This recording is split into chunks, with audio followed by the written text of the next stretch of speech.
জায়গায়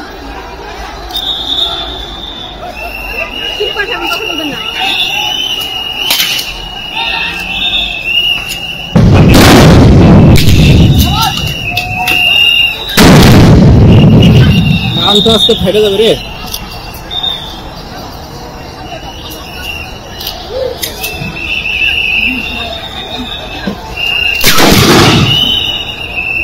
জামাত শিবির বিএনপির যে নেতাকর্মী এই এলাকার ইভেন নারায়ণগঞ্জ থেকে আসা, নারায়ণগঞ্জ, কদমতলী, শনিরাখড়া, রূপগঞ্জ থেকে আসা, বিভিন্ন জায়গা থেকে আসা শত শত লোক তারা রাস্তাটার দখল নিতে চেষ্টা করে। তাদের সাথে আমাদের দফায় দফায় হয় সংঘর্ষ হয়, বাট এখনো পর্যন্ত তারাও রাস্তায় আছে, আমরাও রাস্তায় আছি।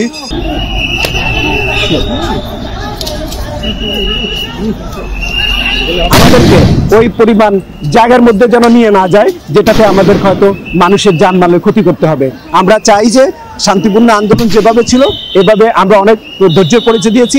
এখন আমাদের এই ধৈর্যের পরিচয়ের গুরুত্ব দিয়ে আমরা আশা করব যে যারা রাস্তায় এসছেন তারা যেন বাড়ি ঘরে চলে যান।